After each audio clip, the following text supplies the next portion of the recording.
ಹಾಕಿದ್ದೀರಾ? ಎಲ್ಲಿ ಏನು ಹಾಕಿದ್ದೀರಿ? ನಿಮ್ದು ಇದೇ ಥರ ಇದೆಯಾ ಪರಿಸ್ಥಿತಿ? ಎಲ್ಲ ಹೊರಗೋಗಿದೆ. ಬೆಳೆ ವಿಮೆ ಎಲ್ಲ ಮಾಡಿಸಿದ್ದೀರಾ? ಜಿಲ್ಲೆ ಈ ಸಲ ಲಾರ್ಜೆಸ್ಟ್ ಡೆಫಿಸಿಟ್ ಈ ನಮ್ಮ ಕರ್ನಾಟಕ ರಾಜ್ಯದಲ್ಲೇ ಅತಿ ಕಡಿಮೆ ಮಳೆ ಆಗಿರುವಂಥದ್ದು ನಮ್ಮ ವಿಜಯನಗರ ಜಿಲ್ಲೆ. ಹಾಗಾಗಿ ನಾವು ಪ್ರತಿ ತಾಲೂಕಿಗೆ ಇವತ್ತು ನಮ್ಮ ಅಧಿಕಾರಿಗಳು CEO, ತಹಶೀಲ್ದಾರ್, AC ಮತ್ತು ಅಗ್ರಿಕಲ್ಚರ್ JD ಮತ್ತು ಅಗ್ರಿಕಲ್ಚರ್, ಹಾರ್ಟಿಕಲ್ಚರ್ ಎಲ್ಲ ಸಿಬ್ಬಂದಿಗಳು, ಆಫೀಸರ್ಸು ಮತ್ತು ಸಿಬ್ಬಂದಿಗಳು ನಾವು ಗ್ರೌಂಡ್ ರಿಯಾಲಿಟಿ ಏನಿದೆ ಅಂತ ಅನ್ನೋದಕ್ಕೋಸ್ಕರ ಗ್ರೌಂಡ್ ಟ್ರೂತಿಂಗ್ ಅಂತಾರೆ, ಅದಕ್ಕೋಸ್ಕರ ನಾವು ಬಂದಿದ್ದೀವಿ. ಈಗ ಎಲ್ಲ ಪ್ರತಿಯೊಂದು ನಾವು ಐಡೆಂಟಿಫೈ ಮಾಡಿ ನಮ್ಮ ಅಗ್ರಿಕಲ್ಚರ್ JD ಒಂದು ರೂಟ್ ಮ್ಯಾಪ್ ಮಾಡ್ಕೊಂಡಿದ್ದಾರೆ. ಎಲ್ಲ ತಾಲೂಕಲ್ಲೂ ರೇನ್ ಫೆಡ್ ಜಮೀನು ಏನಿದೆ, ಮಳೆ ಆಶ್ರಿತ ಕ್ರಾಪ್ಸ್ ಎಲ್ಲಿ ಲಾಸ್ ಆಗಿದೆ, ಎಲ್ಲಿ ಏನಾದರೂ ಪರಿಸ್ಥಿತಿ ಏನಿದೆ ಅಂತ ಅನ್ನೋದಕ್ಕೋಸ್ಕರ ನಾವು ಸ್ಟಡಿ ಮಾಡೋಕ್ಕೆ ಬಂದಿದ್ದೀವಿ. ಸೊ ಆ ರಿಪೋರ್ಟ್ ನಾವು ತೊಗೊಂಡು ನಂತರ ಸರ್ಕಾರಕ್ಕೆ ಕಳಿಸ್ಕೊಡ್ತೀವಿ. ಎಷ್ಟು ದಿನದಲ್ಲಿ ಕಳಿಸ್ತೀವಿ? ಇವತ್ತೆಲ್ಲ ನಾವು ಮುಗಿಸ್ತೀವಿ, 1 ವೀಕಲ್ಲಿ ನಾವು ಕಳಿಸ್ಕೊಡ್ತೀವಿ. ಎಷ್ಟು ದಿನ ವೀಕ್ಷಣೆ ಇದು? ಇವತ್ತು ನಾವೆಲ್ಲ ಒಂದು ನೋಡಿದ್ರೆ ಗೊತ್ತಾಗುತ್ತೆ. ನಾವು ಪ್ರತಿ ಒಂದು ಹೊಲಕ್ಕೂ ಹೋಗೋ ಅವಶ್ಯಕತೆ ಇಲ್ಲ. ಸೊ ನಾವು ಪ್ರತಿ ತಾಲೂಕಲ್ಲೂ 2 ಪ್ಲೇಸಸ್ ನಾವು ಸೆಲೆಕ್ಟ್ ಮಾಡಿದ್ದೀವಿ. ಇವತ್ತು ಫುಲ್ಲು ನಮ್ಮದು ಎಲ್ಲ ಫೀಲ್ಡ್ ವಿಸಿಟೇ ಇರುತ್ತೆ. 65% -65 ಇದೆ. ಮೇಡಮ್, CM ಅವ್ರ ಜೊತೆ ಭೇಟಿಯಾದಂಥ ಸಂದರ್ಭದಲ್ಲಿ ವಿಜಯನಗರ ಜಿಲ್ಲೆ ಪ್ರಸ್ತಾಪ ಆಯಿತು. CM ಅವರು ಏನು ಹೇಳಿ? ಹೌದು, CM ಅವರು ಇದನ್ನು ಡೆಫಿಸಿಟ್ ಅಂತ ಅವರು ಇದು ಮಾಡಿದ್ದಾರೆ. ಸೊ ಅದಕ್ಕೋಸ್ಕರ ಗ್ರೌಂಡ್ ಟ್ರೂತಿಂಗ್ ಮಾಡ್ಕೊಂಡು ರಿಪೋರ್ಟ್ ಕಳಿಸಿ ಆದಷ್ಟು ಬೇಗ ಅಂತ ಹೇಳಿದ್ದಾರೆ. ಹಾಗಾಗಿ ನಾವು ಇದು ಒಂದು ಮೇಡಮ್ ಈಗ ಜಿಲ್ಲೆಯಲ್ಲಿ ಫೋಕಸ್ ಮಾಡಿದ್ರು ಅಂತ ಯಾಕಂದರೆ ಇಲ್ಲೇ ಲಾರ್ಜೆಸ್ಟ್ ಡೆಫಿಸಿಟ್ ಇರೋದು. ಇಡೀ ನಮ್ಮ ಕರ್ನಾಟಕದಾದ್ಯಂತ ಲಾರ್ಜೆಸ್ಟ್ ಡೆಫಿಸಿಟ್ ಅಂದರೆ ವಿಜಯನಗರ ಜಿಲ್ಲೆ. ಮಳೆ ಕೊರತೆ ಇರೋದು, ತೀವ್ರ ಮಳೆ ಕೊರತೆ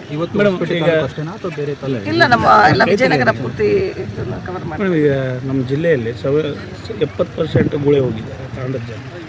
ಇಲ್ಲ, ಅದಕ್ಕೋಸ್ಕರ ನಾನು ಇಲ್ಲಿ ಮಾತಾಡಿದೆ, ಮಕ್ಕಳನ್ನ ನೀವು ಹೋಗಬಾರ್ದು. ಈಗ ನರೇಗಾದ ವರ್ಕು ಸ್ಟಾರ್ಟ್ ಆಗಿದೆ, ಇದು BB ರಾಮ್ಜಿ ವರ್ಕು ಸ್ಟಾರ್ಟ್ ಆಗ್ತಾ ಇದೆ.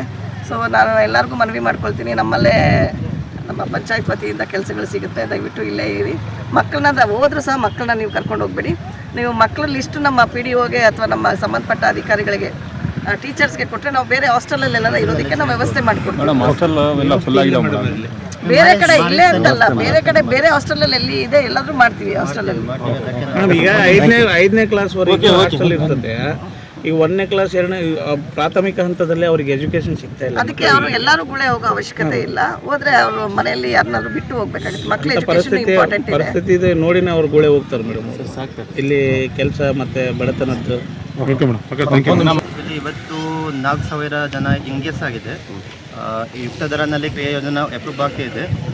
ನಮ್ಮ ಇವಾಗ ಸದ್ಯಕ್ಕೆ 318 ಕಾಮಗಾರಿ ಇದ್ದಾವೆ. ಈ ಊರಿನಲ್ಲಿ ಕೂಡ ನಾವು ಕ್ರಿಯಾ ಯೋಜನೆ ಅಪ್ರೂವ್ ಮಾಡಿದ್ದೀವಿ. ನಾಳೆ ನಾರಿದ್ದರಿಂದ ಜಾಸ್ತಿ ಜನ ಸೇರಿಸಬಹುದು, 10,000 15,000 ಜನನಲ್ಲಿ. ಆಮೇಲೆ ಈಗ ರೀಸೆಟ್ಟಿಂಗ್ ಜುಲೈ 1ರಿಂದ ಶುರು ಆಗಿದೆ. ಈಗ ತಿಂಗಳು 25 ತಾರೀಕು ನಂತರ ಮ್ಯಾಕ್ಸಿಮಮ್ ಜನ ಸೇರಿಸಬಹುದು ಅಂತ. ಈಗ ಕುಡಿಯೋ ನೀರಿನ ಸಮಸ್ಯೆ ಎಲ್ಲಾದರೂ ಉದ್ಭವ ಆಗಿದೆ ವಿಜಯನಗರ ಜಿಲ್ಲೆ? ಸದ್ಯಕ್ಕೆ ಇವಾಗ ಕುಡಿಯೋ ನೀರ್ದು ನಾವು ಬೋರ್ವೆಲ್ ಹೈರಿಂಗ್ ಮುಖಾಂತರ ಮ್ಯಾನೇಜ್ ಮಾಡ್ತಿದ್ದೀವಿ. ನಮ್ಮ ಜಿಲ್ಲೆನಲ್ಲಿ 46 ಬೋರ್ವೆಲ್ ಹೈರ್ ಮಾಡಿದ್ದೀವಿ 36 ವಿಲೇಜ್ನಲ್ಲಿ. ಸ್ಪೆಷಲಿ ಅರಸೀಕೆರೆ ಭಾಗದಲ್ಲಿ ಜಾಸ್ತಿ ಸಮಸ್ಯೆ ಇದೆ. ಬಾಕಿದ್ದು ಇವಾಗ ಸದ್ಯಕ್ಕೆ ಇಲ್ಲಿ ಕುಳ್ಳಿಗಿ ತಾಲೂಕಿನಲ್ಲಿ ಪವಾಗರ ಸ್ಕೀಮ್ದಿಂದ ನೀರು ಕೊಡ್ತಾ ಇದ್ದೀವಿ. ಅದು ಇವಾಗ ನೀರು ಶುರು ಆಗ್ತಾ ಇದೆ, ನಡೀತಾ ಇದ್ದಾವೆ. ಕುಳ್ಳಿಗಿ ತಾಲೂಕಿನಲ್ಲಿ ಸಮಸ್ಯೆ ಇಲ್ಲ ಸದ್ಯಕ್ಕೆ. ಹಾಸ್ಪಿಟಲ್ನಲ್ಲಿ ಕೂಡ ಅಷ್ಟು ಇಲ್ಲ. ಬಟ್ ಹೊರಬ್ನಲ್ಲಿ ಅರಸೀಕೆರೆ ಭಾಗದಲ್ಲಿ ಇದೆ. ಅದು 2 ತಿಂಗಳಿಂದ ಖಾಸಗಿ ಬೋರ್ವೆಲ್ ಮುಖಾಂತರ ಸಪ್ಲೈ ಮಾಡ್ತೀವಿ.